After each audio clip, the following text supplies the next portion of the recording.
we welcome someone really special as well because he's a beer lover as a good Belgian.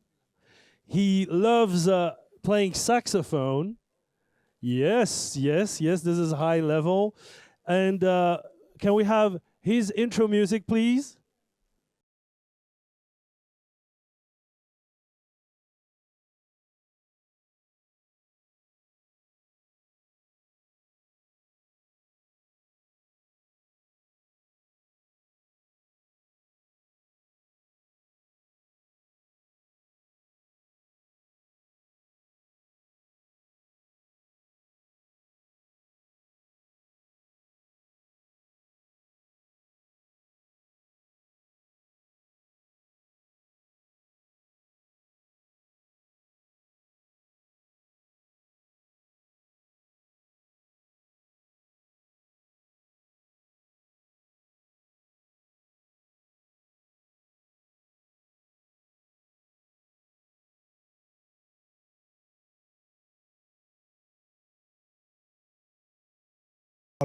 About 1 million years ago or something like this. So how to cope and deal with oxygen. Maybe all of us can believe that we know it all about oxygen. We understand everything about oxygen. Maybe not so clear to me, but we will see together. Oxygen is a stimulus, not only a drug, and coming from breath-hold diving to the patient's bed. It's something quite unusual, but that's how it happens. To start with, if it works, no, next slide, please. Oh, now it worked. You probably know that oxygen levels have been very changing during the eras that we went through. And for instance, we went up to 30%, 35% of oxygen. And during Carboniferous, at that particular time, we had a meganeuropsis. That was 28%. Okay, I'll lift my hand to change a slide because it doesn't work. All right? And this meganeuropsis, she was 1 meter large, so big one. And maybe this 28% of oxygen was because of this. Gigantism was also maybe a protection against oxygen, let's say free oxygen radicals attack, let's say. Next one. Now we published a paper a few years ago already with a friend of mine from Poland, and we coined that paper, Oxygen a Stimulus and Not Only a Drug, because until now, next slide please, we have to consider something that it's very close to what we know. All of us know a lot about physical activity. So what is physical activity? It's intermittent oxidation increase. Intermittent, not chronic oxidation increase. If you have a chronic oxidation increase, then you end up in overtraining. And nowadays, we are not talking about overtraining anymore. We are talking about non-recovery syndrome. So we need to give enough time to recover to have a positive outcome. Next one. I will present you this little guy. This little guy is probably the laziest creature on Earth. It's called the Arctic ground squirrel. This Arctic ground squirrel actually sleeps for 9 months, more or less. You would like that, right? Sleeping 9 months. And you can consider sleeping as a good thing. But when you hibernate so long, it's deleterious. Deleterious for your brain, deleterious for your muscles, deleterious for a lot of different things. You're not in good shape at all. You're actually, this guy goes so deep into hypothermia that he almost freezes. But then he recovers. And he has the trick to recover from a kind of Alzheimer's disease that he has during the whole time he sleeps. So he has the secret of coming back from a kind of death stages and recovering. What does he do? Every 15 days, more or less, his body starts to shiver. His heartbeat increases a lot. So a high oxidative stress. But every 15 days, not every second day. He keeps enough time to recover. And then what does he do at the end of the 8th month? He comes up, is actually normally should have been in very bad shape, but it is in very good shape because he has to do a lot of things during the 3-4 months that he is just moving a bit. He has, for instance, to reproduce himself, because that's a very important thing for this kind of guy. So he has the knowledge of everything. Next slide, please. And a lot of studies has been done on that little guy, of course, because we needed to understand how Mother Nature had the secret of recovering of those very creeping situation. And we found out that the VO2 was increasing a lot every 15 days to give that recovering in 24 hours from what it was left over before. So next slide. And there is a very, very known paper, not only one, a lot of different papers expressing this. But what is this? It's intermittent oxidative stress. Next one. And of course, oxygen has always been a particular thing. A lot of people will tell you, we love oxygen very much. And the other, oh, oxygen's very bad. So it's bicephal, like Janus. You probably know Janus was the god of the beginnings and the ends. January comes from that name, the beginning of the year, but also the end of the other year. And by the way, the priests of Janus were called cardinalis, because cardin is the part of the door that you can open and close, and cardinals comes from Janus priests. Next one. And those two twins, they probably know a lot about oxygen. One loves it a lot, the other one not at all. So again, we're in between with this. Next one. How can we use oxygen? A lot of different things. Surgery, elderly people, sportsmen, it's a lot of things. Next one. But what we are very good at, it's substitution of deficiencies. But we're not good enough to use it as a stimulus. I'm going to teach you a few things about that. Next one. So when you start breathing air, and you probably know this cascade of oxygen that everyone knows, you have had your physiology lectures that you probably love a lot, of course. So 160 millimeters of mercury in the air, but you end up in the mitochondria around 4 millimeters of mercury. So imagine, whatever change you do here, even a little one, can be sensed very much in mitochondria. On 4 millimeters of mercury, if you change 1 millimeter, it's 25%. So that's exactly what you should understand. And let's go for the next one. Of course, next one, because you need to. Yeah, that's it. We use it for a different thing, a lot of different things right now, not only to recover from hypoxia. Next one. So if we started from the beginning, when high pressure oxygen was used, it was used by a guy called Ite Boerema. Boerema was a surgeon, a cardiac surgeon from Amsterdam. And he was in a bit of a problem right at that time. We're in 56, 55, 56. And he was losing almost 50% of his young patients. They were the blue babies. They were called like this at that time because of the problem with the interventricular septum. He had around 9 minutes to operate the kids. 9 minutes. He was losing a lot of kids. So he said, what can I do with those guys? And he said, well, I remember those crazy divers right there in the harbor that are using a pressure chamber to increase oxygen in the blood. So, next slide. He said, I will do that. Next slide, please. Okay. And he published a paper in 1957. The first publication was in Dutch, Leven zonder bloed.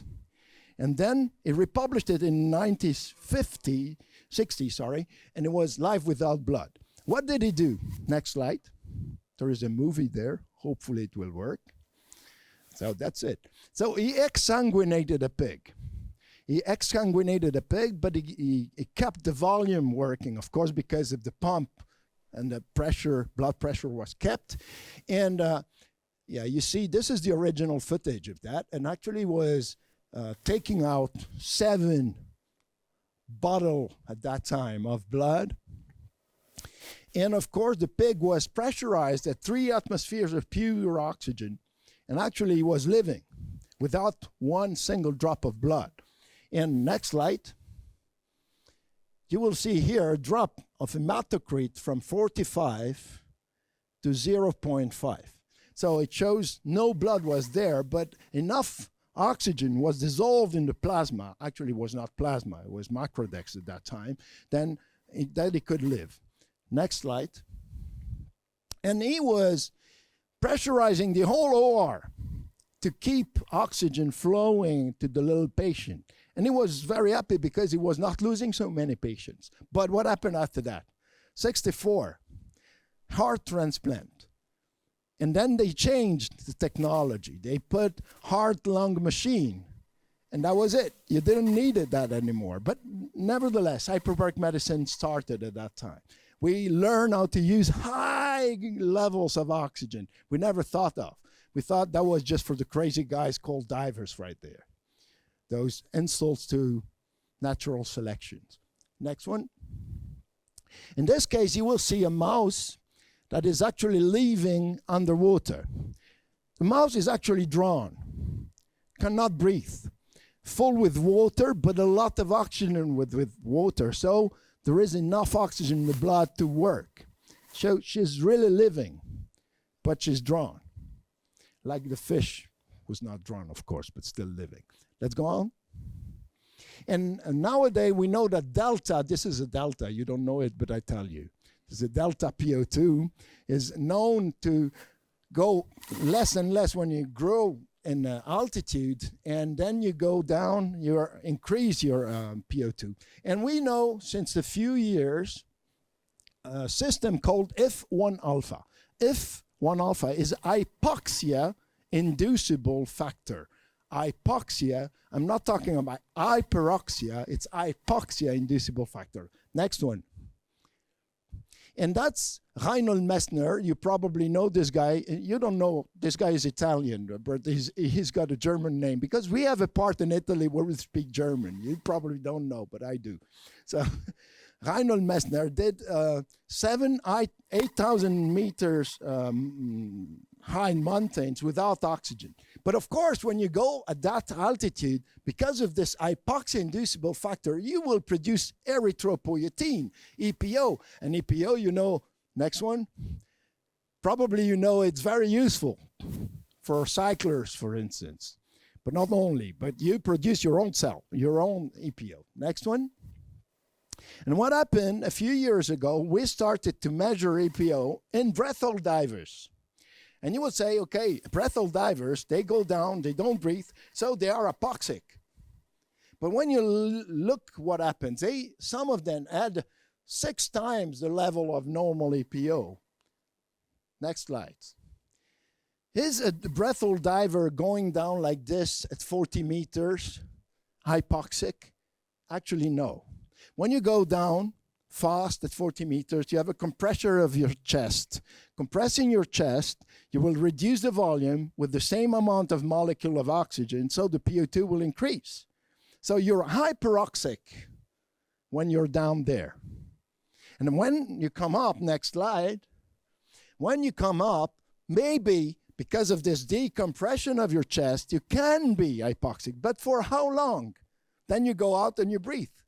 So if you compare the stimulus of hypoxia compared to the stimulus of hyperoxia, you're more hyperoxic than hypoxic. So we said, uh-oh, there's something wrong there. How comes? So next slide. And we said, okay, let's consider then when you come from depth to normal level, sea level, it's delta PO2, negative delta PO2, right? You're coming from high PO2 to low PO2. When you go in altitude, you're coming from high PO2 to low PO2. So maybe it's the same thing. And we ask students to do the experiment, the next one. So we asked some students, would you like to do an experiment? And we said, okay, let's breathe oxygen. So we asked them to breathe oxygen for 2 hours, well, before taking a blood sample, 2 hours oxygen, then taking blood samples up to 36 hours, 24 and 36. Next slide. Then we asked them to come back.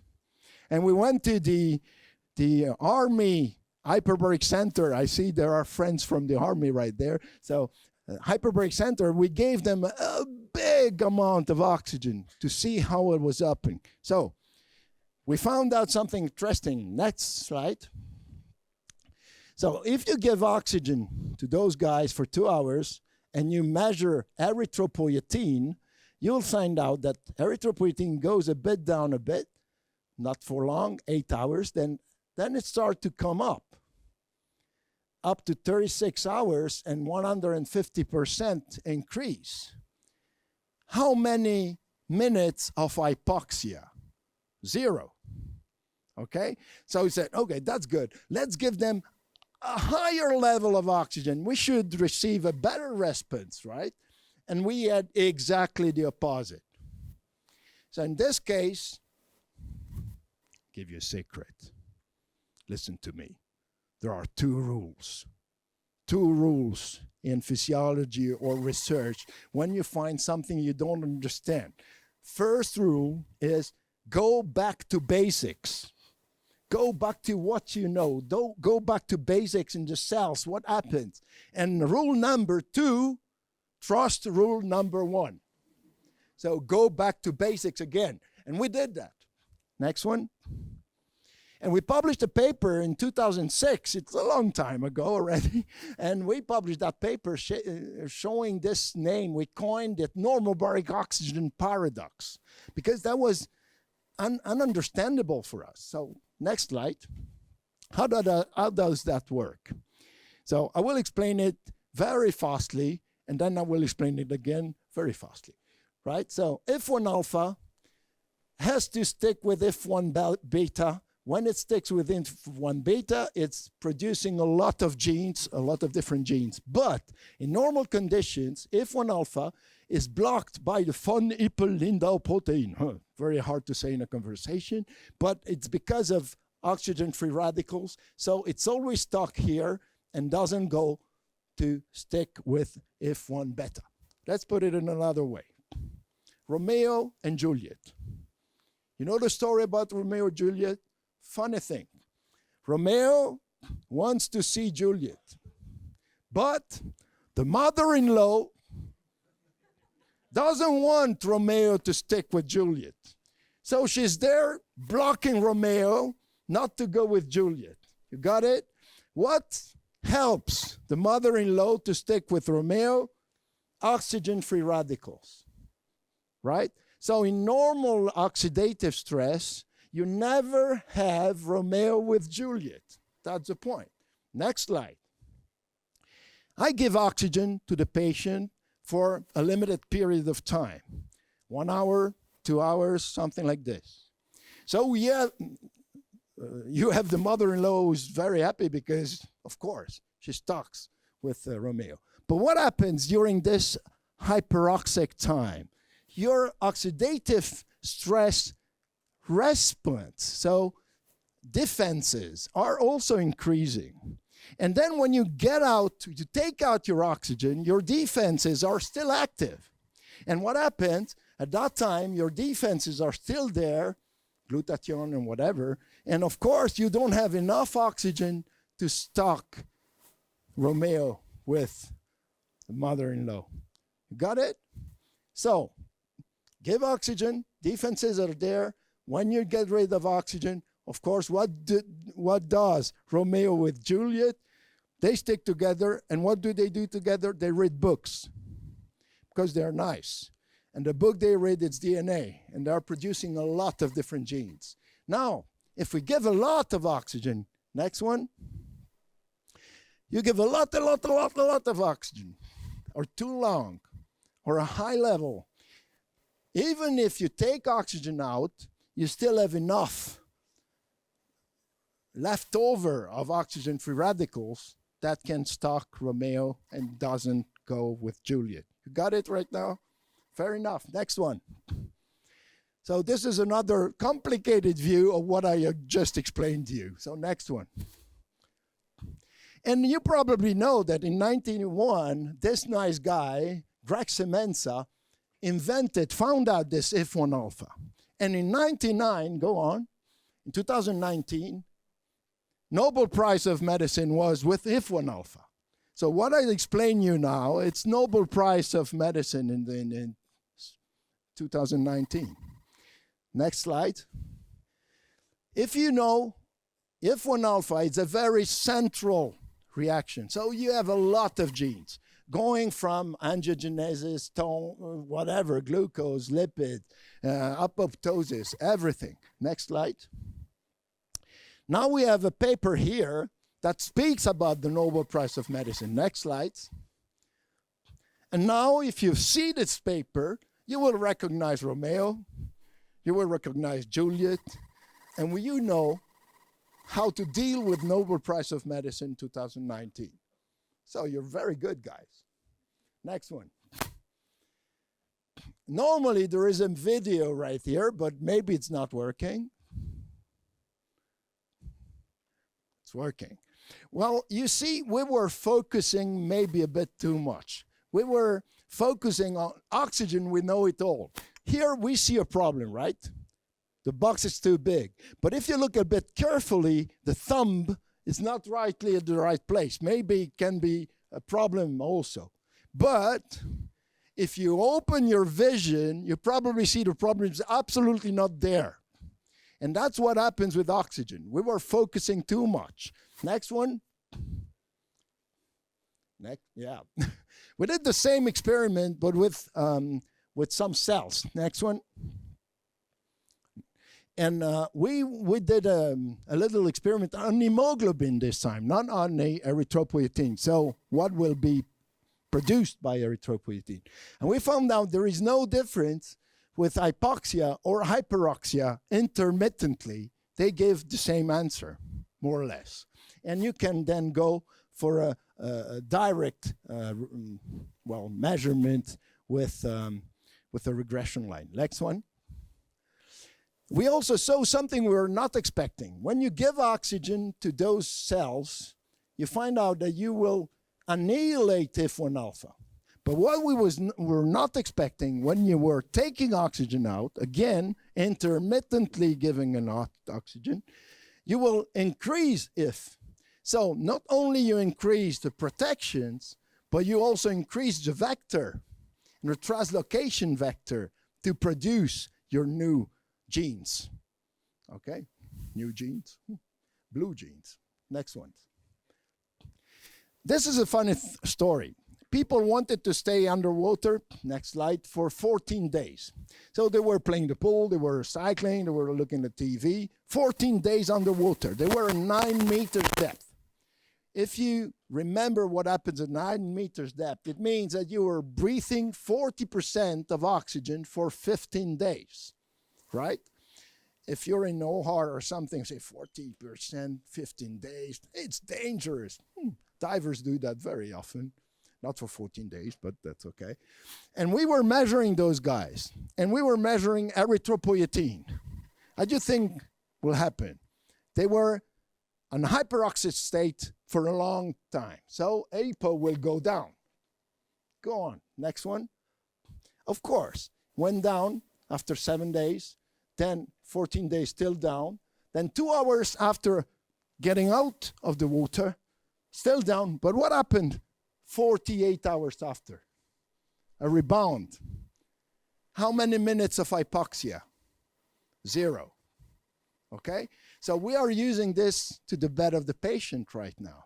Giving oxygen 1 or 2 hours per day, waiting for a response to increase erythropoietin. Next one. And we did that with surgery patients. Hip surgery, hip replacement. So we found out. Go on for the next one. So 80 patients, mean age 80 years old. They were randomized on 2 groups after surgery. One group received 1 hour of oxygen. The other group received 1 hour of air, blinded. The doctor didn't know who was receiving what. Next one. And we found out a difference, significant difference on transfusion rate. One group, oxygen group, was much less transfused than the other one. Next slide. And we found that the reticulocytes, so the new red blood cells, were increasing in the oxygen group. And another funny thing about that is the two orthopedic surgeons that participate to this experiment, they received both of them 1 year after one phone call from the blood bank. Oh, congratulations, doctor. You reduced by 50% your transfusion rate. Well, yeah, I remember I did something long ago on this, but I didn't change anything. But the nurses, they were giving 1 hour of oxygen to the patients every day after surgery. And it reduced by 50% blood transfusions. Next one. We tried that with cancer cells, and it worked as well. Next one. Apoptosis with normoxia was not even present with those beasts. Those were lymphoblastic cells, very bad beasts. And apoptosis was present only with hyperoxia. Next one. Next one. Thank you. So we published a little paper saying that maybe oxygen can be an adjuvant treatment for cancer patients. Next one. And a Korean paper exactly said the same thing. Applying what we said, they did that on cancer cells, and it worked pretty good with carboplatin combination with intermittent normobaric hyperoxia. Let's go on. Then we did that here in this hospital with oncologic patients. Next one. Critical care medicine published the same system. We published that on next one. We also published that in New England Journal of Medicine. Next one. Another paper by other groups finding the same thing. Next one. Another one explaining that it can be a good tool for the anesthetist because you can give oxygen just the day before and you will increase EPO, and EPO is neuroprotective and cardioprotective. So go on, next one. Now we're trying nacho.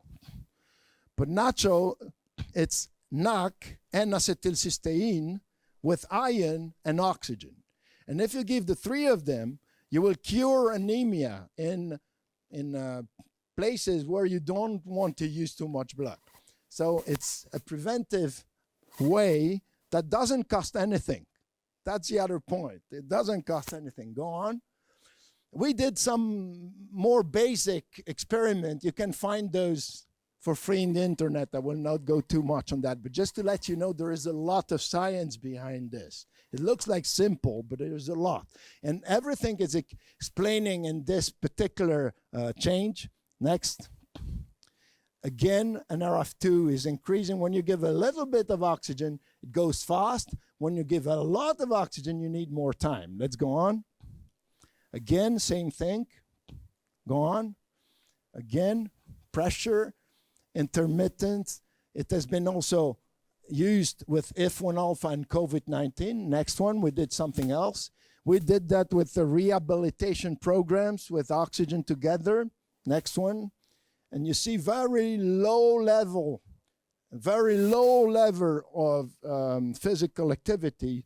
But we found out, next one, the same result for any level of oxygen you can give, but the sensation of effort was very bad for hypoxia. But even giving 30% of oxygen with it just 10% over what you're breathing every day, it's enough. So there is something to be done there. Go on. This is a global paper explaining this with a lot of next one, with a lot of different explanation of different cells responding elements. I won't go through this, just to let you know there is a lot about that. Next one. And of course, we did on hyperoxia. Next one. That's the results. And you see, a little bit or a lot gives more or less the same answer. Next one.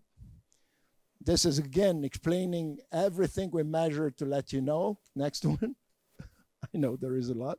And then hypoxia gives the same results. Next. Again. Next.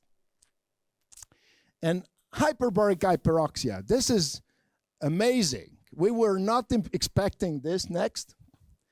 That's something very interesting. With hyperbaric hyperoxia, you have the catalase that increases. You don't find this in the other ones. But it's not easy, you know. To increase catalase, it's actually very challenging. So this is maybe something where we are working a bit more on, because that's quite interesting. Increase catalase, it's a challenging stuff. And hyperbaric oxygen can do that. Next. Hematopoiesis, this is a global paper for free in the internet that lets you know how to use it, and it gives you all the answers. And as you can see, high level of oxygen gives you even 1.4 or 2.5, with actually a higher level of oxygen doesn't really give you a big difference. Next. That's the final one we just went out 2 days ago. Next. And you can see this is a particular answer we never expected. Never. It's increase of neobiogenesis of mitochondria. You can increase your number of mitochondria with a very little of oxygen. Next one. You find that in the paper. Next. That's a global answer. Next. I won't speak about that. Now, what about other ways of using oxygen? Just 5 more slides, easy ones. Go. Imagine that you have oxygen enough in your bloodstream. Of course, the distance between your capillaries are just enough to give oxygen to everyone, right? Of course. Next. But if you have an hypoxia, what will happen? Next. You will have a problem with your gaps between your cells of your vascular system, and you will release water and proteins. Next. So we'll have edema. So remember this. Any edema is hypoxia. Any hypoxia will give you edema. So it's both connected. Next. Next. Next. So lymph drainage with edema, it's very important after mastectomy, for instance. And we found out that giving oxygen gives you the same answer than manual drainage. Next. This is without oxygen. Next. This is with oxygen. And this is very close to what you have with manual drainage for lymphatics. Go on. Next. Next. So this is a normative. Giving oxygen and looking at laser flow Doppler. You see, no difference here. Next. This is a lymphedema. When you give oxygen, you have an increase in blood flow in the edema. How comes? There is a particular mechanism that we know in hyperbaric medicine. It's called the Robin Hood effect. I want you to know this effect because it's quite interesting in every field that you will face in medicine. Next one. Robin Hood effect. You probably know that Robin Hood was stealing from the rich to give to the poor. All right? So what happened? Where you have edema, you have hypoxia. Right? Hypoxia gives you vasodilation. But when you have hyperoxia, you have vasoconstriction.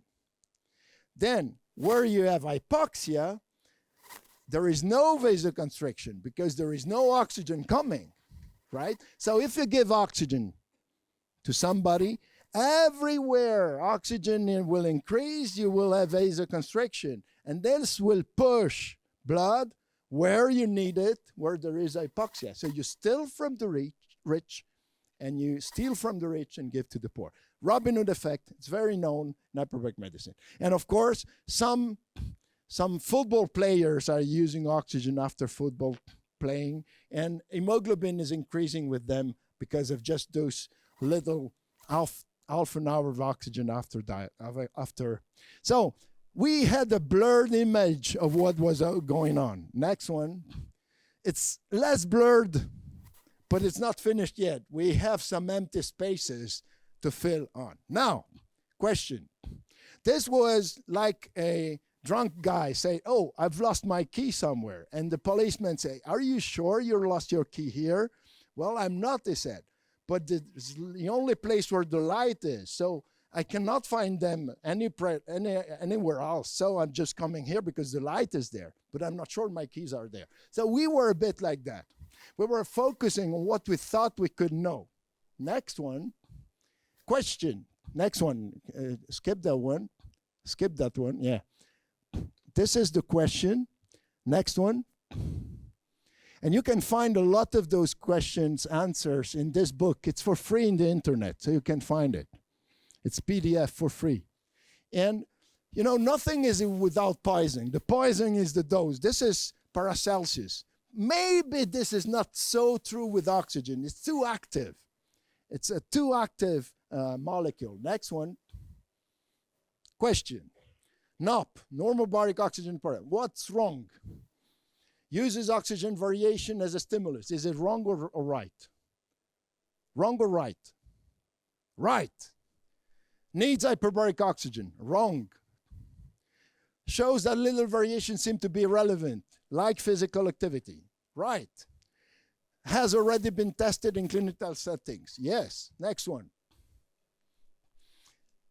Intermittent oxygen is the clue, but we don't know the optimal hyperbaric dose. True.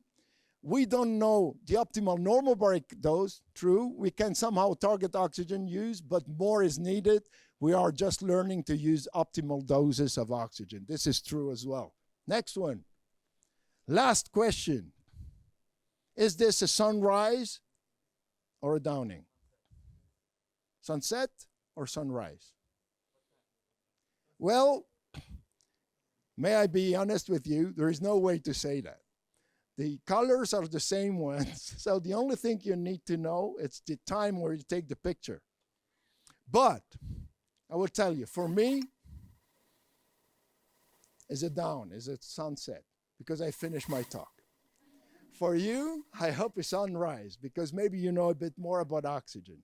Okay, thank you very much. Next slide.